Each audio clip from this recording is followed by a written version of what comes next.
चलिए, तो हम क्वेश्चन करने जा रहे हैं अब, ठीक है। तो जो चार्ज है कुछ इस तरह से वैरी कर रहा है, 6t³ plus 2t² plus 3t।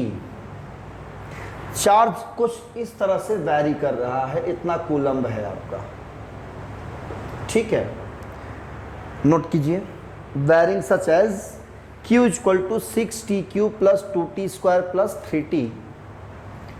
Find the current, find the current at t = 2 second.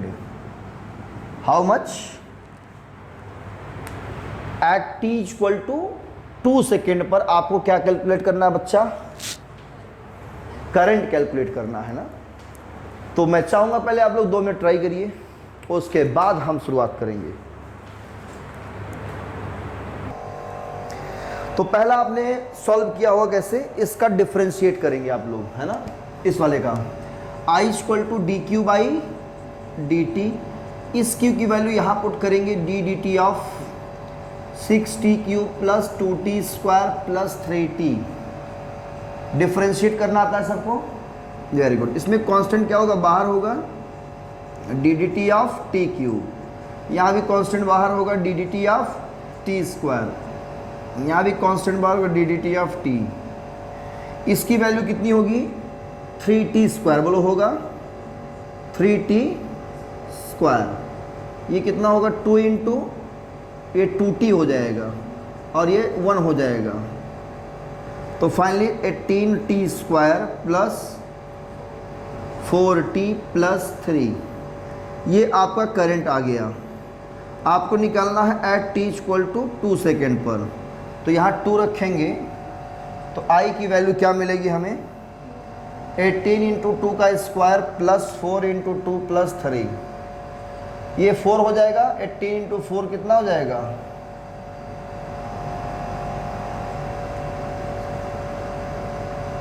83 ampere, ठीक है। तो ये आपका आंसर हो जाता है, ठीक है। कोई कंफ्यूजन यहाँ तक नहीं, आगे बढ़े हम। चलिए, तो क्वेश्चन आपने सीख लिया, ठीक है। तो इस टाइप क्वेश्चन करंट से आपसे पुटअप हो सकता है एज अ नीट एग्जाम में, क्लियर है ना। आगे बढ़ते हैं। अब इसमें एक इंपॉर्टेंट टॉपिक है, करंट डेंसिटी क्या होती है। तो हेडिंग लगा दे बच्चों, करंट डेंसिटी, करंट डेंसिटी, ठीक है। करंट डेंसिटी, करंट डेंसिटी, जैसे ही डेंसिटी शब्द दिमाग में आता है तो मुझे डेंसिटी = मास अपॉन वॉल्यूम याद आता है ना। मास अपॉन वॉल्यूम मतलब यूनिट वॉल्यूम, जो बॉडी का मास होता है उसे हम लोग कहते हैं डेंसिटी, है ना। लेकिन यहाँ करंट डेंसिटी पढ़ना है, तो करंट किसके थ्रू फ्लो होता है, बोलिए, एक कंडक्टर के थ्रू। तो कंडक्टर मतलब वायर कोई, और वायर का होता है क्रॉस सेक्शनल एरिया, बोलो होता है ना। तो ये है क्रॉस सेक्शनल एरिया A, यहाँ का भी एरिया कितना है, A है। और इलेक्ट्रिक करंट फ्लो रहा है ऐसे I, ठीक है ना, इस डायरेक्शन में करंट फ्लो हो रहा है। तो इसके ईच क्रॉस सेक्शन, अगर मैं इसको एक आरी ले लेकर इसको काटे से पतला पतला, तो छोटे छोटे क्या मिलेंगे आपको, क्रॉस सेक्शन एरिया इस तरह से मिलेंगे, है ना। मिलेंगे नहीं मिलेंगे, मान लीजिए जूम करके काटते हैं ऐसे। तो ईच क्रॉस सेक्शन पर जो करंट होगा, मान लो यूनिट एरिया कर लेते हैं, कितना एरिया, यूनिट एरिया। तो यूनिट एरिया में जो करंट होगा, यूनिट का मतलब 1 सेंटीमीटर स्क्वायर या 1 मीटर स्क्वायर, ये एरिया कितना होना चाहिए, 1 सेंटीमीटर स्क्वायर या 1 मीटर स्क्वायर। इतने एरिया में जितना करंट मिलेगा वो करंट क्या होगा, इस कंडक्टर की करंट डेंसिटी। तो करंट डेंसिटी किसी कंडक्टर की होती है, किसकी होती है, कंडक्टर की। तो हम कहेंगे क्या, current per unit area through a conductor is called current density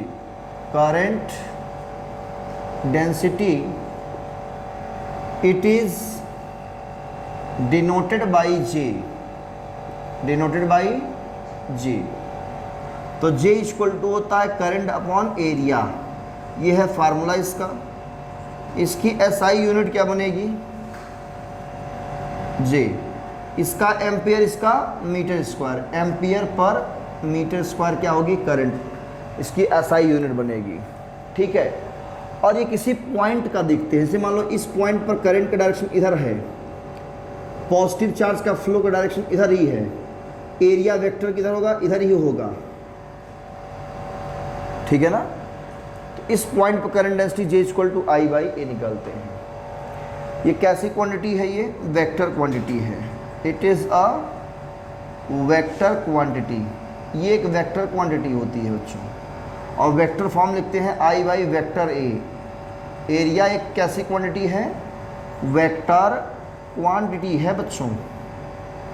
area कैसी क्वांटिटी है? वेक्टर क्वांटिटी है ना?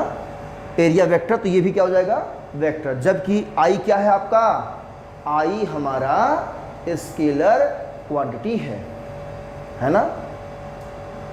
तो J equal to I by A, हम लोग ये कॉन्सेप्ट कहीं ना कहीं यूज़ करेंगे आगे चल करके। तो ये छोटे मोटे कॉन्सेप्ट आपको दिमाग में होने चाहिए। ठीक है। करंट फ्लो रहा है I, एरिया कितना है? A। तो current per unit area through a conductor is called current density और it is denoted by J। किससे डिनोट करेंगे? J से। J equal to I by A, याद रहेगा ना? चलिए, तो ये हो गया इलेक्ट्रिक करंट और इससे रिलेटेड डिफिनीशन। यहाँ तक कोई कंफ्यूजन बेटा नहीं? क्लियर अच्छे से? आगे बढ़े अब करंट का जो फ्लो होता है वो किसी कंडक्टर के थ्रू होता है, ये आप बात जानते हो, है ना?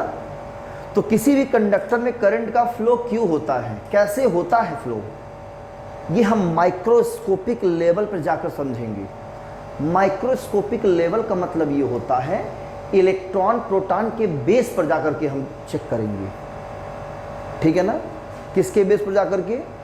इलेक्ट्रॉन प्रोटॉन के लेवल पर उतर करके हम उसके लेवल पर आकर के हम लोग उसको एनालिसिस करेंगे, समझेंगे कि करंट का फ्लो क्यों होता है कंडक्टर के थ्रू, वही इंसुलेटर में क्यों नहीं होता, है ना?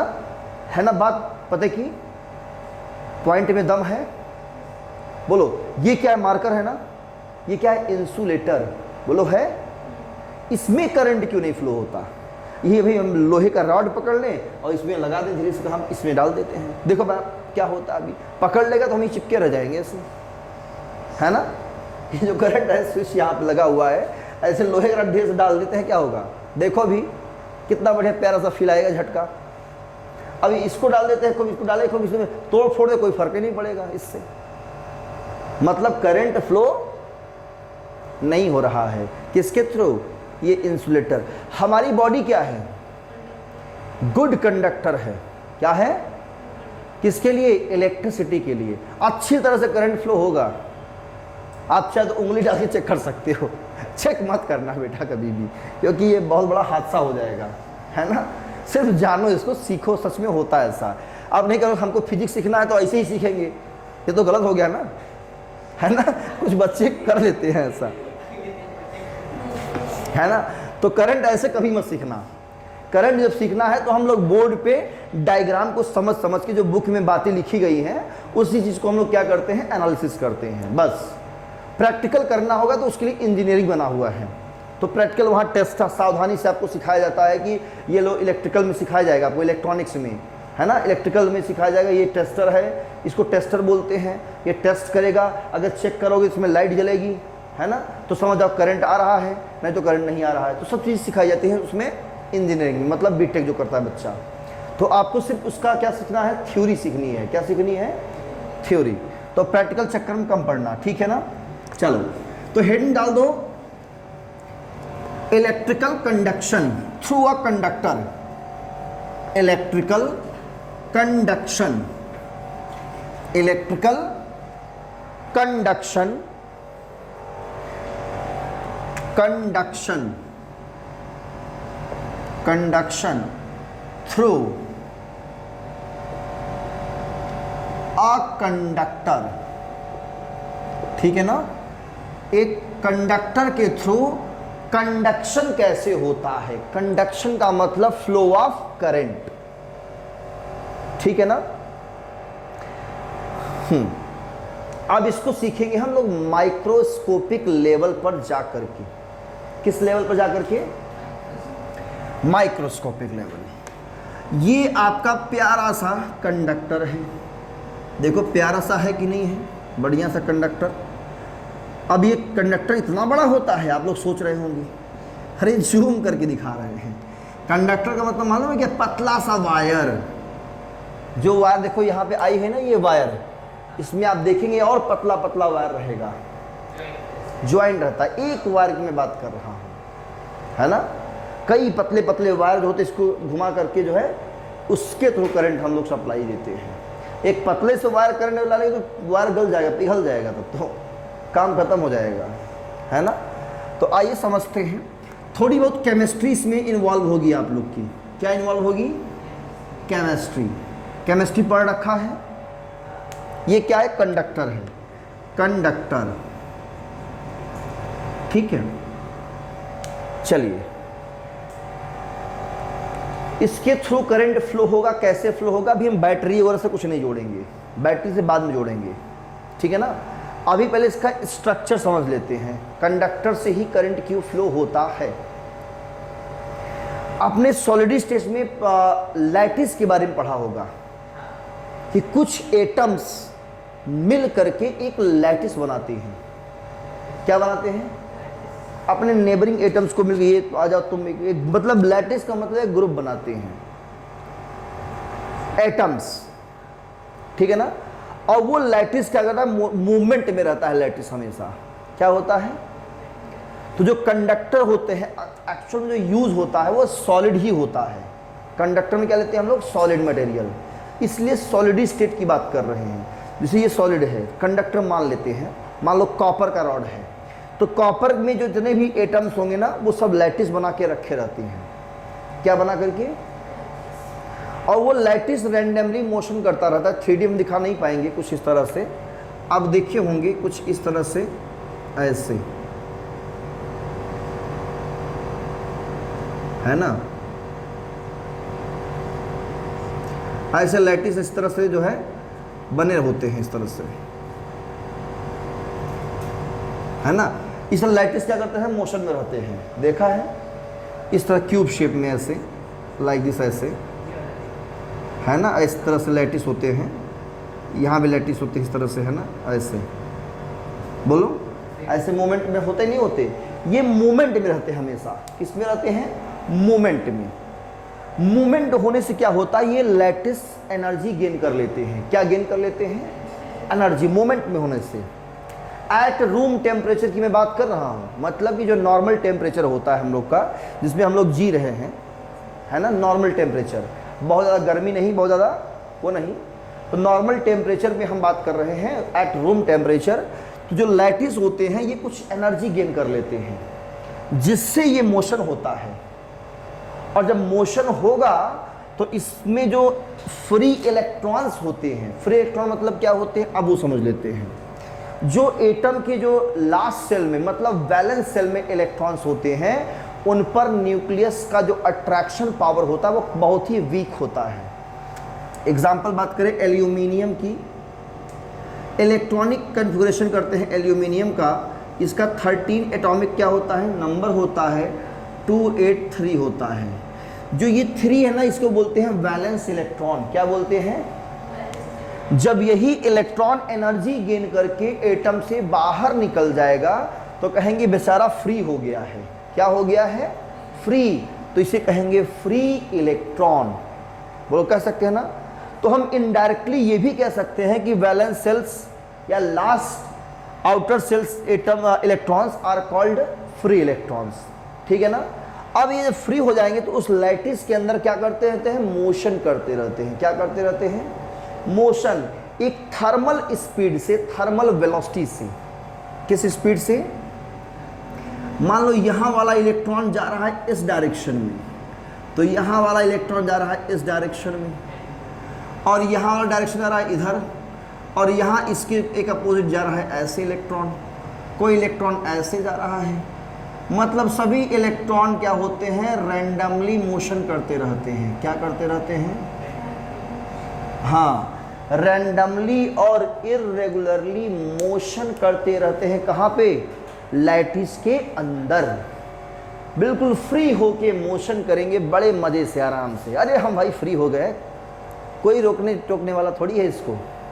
फ्री हो गए, जैसे भी आप लोग पर अभी शिकंजा कसा हुआ है यहाँ पे फिजिक्स का, कि क्लास में बैठना है तो पढ़ना है फिजिक्स, मतलब आप पढ़ना है तो बैठना ही पड़ेगा। आप इधर उधर भ्रमण नहीं कर सकते, है ना, कि यहाँ से इधर उधर बिल्कुल पार्क समझ करके घूमेंगे यहाँ पे, है ना, ऐसा थोड़ी करेंगे आप लोग। फिजिक्स का प्रेशर बना हुआ है तो आप रुके हुए हो यहाँ पे, है कि नहीं। तो आप फ्री नहीं हो अभी। अभी कोई आएगा, चलो यार घूमना चलना है, घूमने चलोगे चंद्रशेखर पार्क में, तो कहोगे नहीं अभी जाओ हटो, अभी फ्री नहीं है हम, अभी हम बॉन्डेड हैं। क्या है, अभी हमारा अट्रैक्शन फोर्स आप पर लगा हुआ है। अगर ये अट्रैक्शन फोर्स वीक पड़ जाए तो आप फ्री हो जाओगे, मनमानी करने लगोगे। एम आई राइट। तो ये अट्रैक्शन फोर्स कौन बांध के रखा है इन पर, न्यूक्लियस बांध के रखा था। लेकिन इस वाले इलेक्ट्रॉन कंपेयर में ये वाले इलेक्ट्रॉन मनमानी कर बैठते हैं। इन पर ज़्यादा फोर्स है, इस पर ज़्यादा फोर्स है, इस पर बहुत ही कम फोर्स होता है, बहुत ही कम अट्रैक्शन फोर्स होता है, जिससे कि थोड़ी सी भी अगर एनर्जी मिल गई तो ये इलेक्ट्रॉन अपना ऑर्बिट छोड़ करके घूमने लगते हैं, इधर उधर रैंडमली मोशन करने लगते हैं। किस स्पीड से, थर्मल स्पीड से रैंडम मोशन करते हैं। और इसकी जो स्पीड होती है, थर्मल स्पीड, थर्मल वेलोसिटी, ये जो रेंज होता है 10⁵ मीटर पर सेकेंड से लेकर 10⁶ मीटर पर सेकेंड होता है बच्चों। कहाँ तक, 10⁵ मीटर पर सेकेंड से लेकर 10⁶ मीटर पर सेकेंड तक हो सकता है। एग्जैक्ट फिक्स नहीं है, इसी रेंज में रहेगा। एक मोटा मोटा अगर एग्जाम में आपसे ऑप्शन में दे दे कि थर्मल वेलोसिटी की वैल्यू कितनी होती है, तो आप कहोगे 10⁵ मीटर पर सेकेंड। किसी किसी बुक में लिखा हुआ मेंशन है, कितना है, 10⁵, और ऑप्शन में 10⁵ दिया ही नहीं है, दिया है 10⁶ मान लो, तो कौन सा आंसर लगाओगे। और 10⁸ दिया है तब नहीं लगाना, मतलब या तो 5 होगा या तो 6 होगा, इसी रेंज में लगाना। अगर ये नहीं दिया है, 10² दिया है, 10⁻10 दिया हुआ है, और एक ऑप्शन दिया है नन ऑफ दीज, तो नन ऑफ दीज आंसर लगा देना, ठीक है ना। अगर इस रेंज में नहीं मिलेगा तो क्या करेंगे, हाँ नन ऑफ दीज लगा देना। ये मिले या ये, या इसके साथ मान लो कुछ मल्टीप्लाई भी करके है, मान लो 2 × 10⁵ है, तो भी कोई गुनाह नहीं है, ठीक है ना। तो रेंज यही होना चाहिए, पावर का रेंज यही होना चाहिए, 10 की पावर। तो इस स्पीड से क्या करते हैं, ये रैंडम मोशन करते रहते हैं। और रैंडम मोशन के दौरान इनकी जो एवरेज थर्मल वेलोसिटी होती है, एवरेज थर्मल वेलोसिटी, ये होती है 0। क्या होती है, 0। अगर n फ्री इलेक्ट्रॉन मान लेते हैं, क्या n, तो इन सब का जो एवरेज निकालेंगे, initial velocity u1 plus u2 plus u3 plus dot dot plus un by n is equal to 0। तो एवरेज थर्मल वेलोसिटी क्या होती है, ये 0 होती है अगर n फ्री इलेक्ट्रॉन्स हैं। और सबका अगर हम वेलोसिटी अलग अलग मानते हैं, इसका u1, इसका u2, इसका u3, u4, u5, तो इन सब का एवरेज निकालेंगे, मतलब सबको जोड़ करके जितना है उससे क्या करेंगे, डिवाइड कर देंगे, है ना। ऐसे तो एवरेज निकालते हैं, बोलो। तो एवरेज वेलोसिटी अगर हम चेक करेंगे सभी इलेक्ट्रॉन का, वो क्या मिलेगा, 0। समझ में आया ना। इसलिए इसमें कोई करंट फ्लो नहीं होता, कब, जब बैटरी से कनेक्ट नहीं होगा, भले इलेक्ट्रॉन मोशन कर रहा हो, है ना। नोट कर लीजिए। हाँ, ध्यान दो, ये इलेक्ट्रॉन क्या करते रहते हैं, रैंडम मोशन करते रहते हैं। किस वेलोसिटी से, थर्मल वेलोसिटी 10⁵ से 10⁶ मीटर पर सेकेंड से क्या करते हैं, किसी का 10⁵ रहता है, किसी के 10⁶ रहता है, ऐसे, या कुछ का लगभग इक्वल होता है। तो इसी रेंज में सबका रहता है। जब इन सब का एवरेज निकालते हैं तो वो 0 हो जाता है। क्यों, ध्यान दो, जितने भी इलेक्ट्रॉन्स हैं, जब ये मोशन करेगा, मान लो इस डायरेक्शन जा रहा है, तो वो उस समय आगे किसी न किसी पॉजिटिव आयन से क्या करेगा, टकराएगा। क्या करेगा, टकराएगा। और ये टकराएगा तो इसका डायरेक्शन चेंज हो जाएगा। क्या हो जाएगा, डायरेक्शन चेंज हो जाएगा। और फिर आगे चल के मान लो कोई और पॉजिटिव आयन है, उससे टकरा गया, फिर इसका डायरेक्शन क्या होगा, चेंज हो जाएगा इससे। क्लियर। मतलब ड्यूरिंग द थर्मल मोशन, यानी random motion, each electrons collide with positive ion. यहाँ पे पॉजिटिव आयन होंगे कि नहीं होंगे भाई, अगर इससे इलेक्ट्रॉन निकल जाएगा, एल्यूमिनियम से अगर 3 इलेक्ट्रॉन निकल जाए तो क्या बन जाएगा, Al++। बोलो बनेगा नहीं बनेगा, Al++ बनेगा। तो ये क्या है आपका, पॉजिटिव आयन। अब ये एटम नहीं रहा, क्या बन गया, पॉजिटिव आयन। तो जब इससे इलेक्ट्रॉन निकलेंगे, ऐसे सभी भी इलेक्ट्रॉन निकालेंगे, कई एटम्स निकालेंगे, तो जो इससे इलेक्ट्रॉन निकलेगा वो अपने नेबरिंग पॉजिटिव आयन से क्या करेगा, टकराएगा। जाहिर सी बात टक्कर होगी, टक्कर से क्या होगा, डायरेक्शन चेंज हो जाता है। तो इसमें आप लोग क्या लिख लेंगे, इसको भी मेंशन कर लीजिएगा कि पॉजिटिव आयन टकरा रहा है और यहाँ पे डायरेक्शन को चेंज कर रहा है। क्या कर रहा है, डायरेक्शन को चेंज। ये डायरेक्शन सबका चेंज होता रहता है, जिससे होगा क्या, जिस समय इसकी वेलोसिटी इधर डायरेक्शन में है, उसी समय कहीं ना कहीं इस पूरे लैटिस के अंदर जो दूसरा इलेक्ट्रॉन होगा उसका इसके जस्ट अपोजिट इधर कहीं ना कहीं मिलेगा। तो ये वेलोसिटी इस वेलोसिटी क्या करेगा, कैंसिल आउट कर देगा। भाई वेक्टर क्वांटिटी है, अगर इसको प्लस मानेंगे तो ये क्या लेंगे, नेगेटिव, दोनों का ऐड करेंगे क्या हो जाएगा, 0। भाई इक्वल वेलोसिटी है। उसी समय ठीक अगर कोई इधर जा रहा है तो उसके अपोजिट यहाँ जा रहा है, तो इसकी वेलोसिटी क्या करेगा, कैंसिल आउट कर देगा। ये जिस समय ऊपर जा रहा है उस समय कोई इसके अपोजिट जा रहा है, कोई इधर जा रहा है तो इसके अपोजिट कोई इधर जा रहा है। तो कहने का सेंस है, ईच इलेक्ट्रॉन्स जो होते हैं एक दूसरे के क्या होंगे, हमेशा अपोजिट डायरेक्शन में क्या करेंगे, ट्रेवल करते हुए नजर आएंगे, अपोजिट डायरेक्शन में। इससे होगा क्या, इनका जब हम एवरेज निकालेंगे तो सबका एवरेज वेलोसिटी क्या होगा, 0, क्योंकि ये सभी वेलोसिटी एक दूसरे क्या करेंगे, कैंसिल आउट कर देंगे। ये सभी वेलोसिटी एक दूसरे को कैंसिल आउट कर देते हैं, काट देती हैं, है ना। जब कैंसिल आउट कर देंगे तो ये क्या हो जाएगा, 0/n बराबर 0। तो एवरेज थर्मल वेलोसिटी 0 इसी कारण से होता है। बोलो समझ में आ गया ना।